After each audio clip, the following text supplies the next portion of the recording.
فلسطين.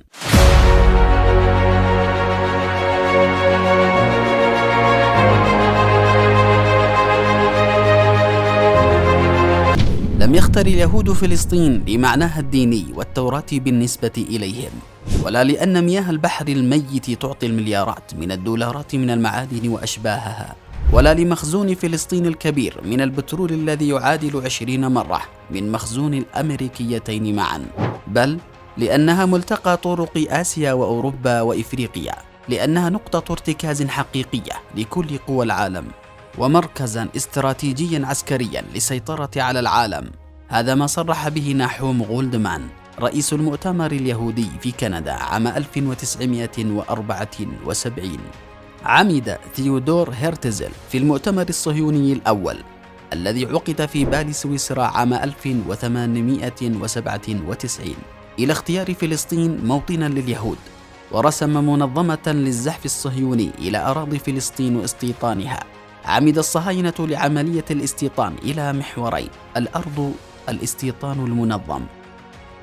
المحور الأول: الأرض. الأراضي الفلسطينية كانت أول هدف للحركة الصهيونية، اعتبرت القاعدة الرئيسية لعملية الاستيطان.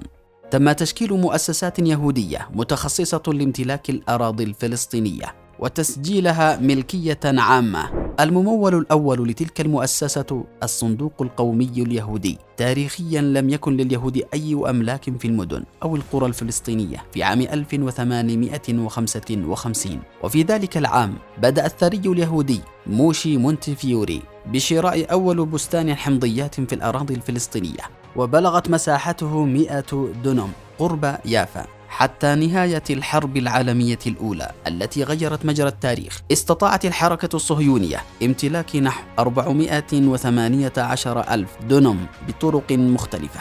المحور الثاني: الاستيطان المنظم. قرر اليهود بدء هجرتهم إلى فلسطين بطريقة تدريجية. انقسمت عملية الزحف الصهيوني إلى 5 موجات.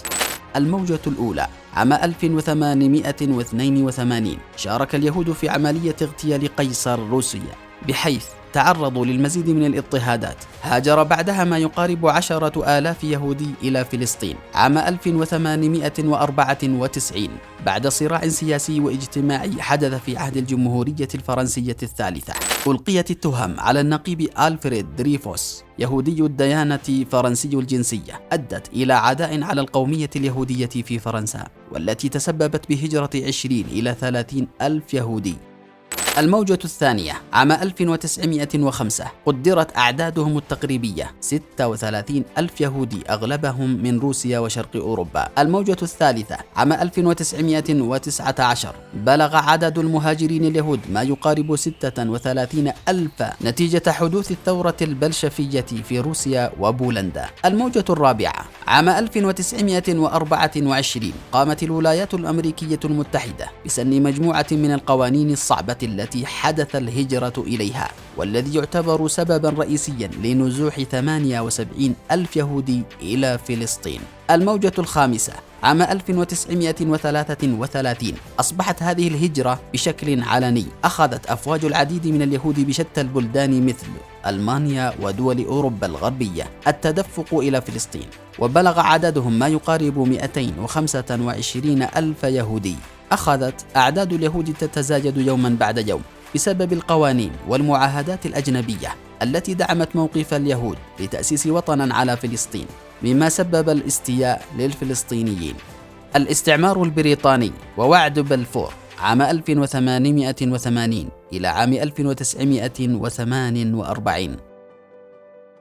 لعب الاستعمار البريطاني عام 1920 دورا مهما في نقل ملكية كبيرة من الأراضي الفلسطينية على حساب العرب، فإن الأراضي التي سجلت للدولة العثمانية أعيد فتحها ونقل ملكيتها إلى اليهود. تم شراء 800 ألف دونم إضافة إلى 200 ألف دونم دون مقابل.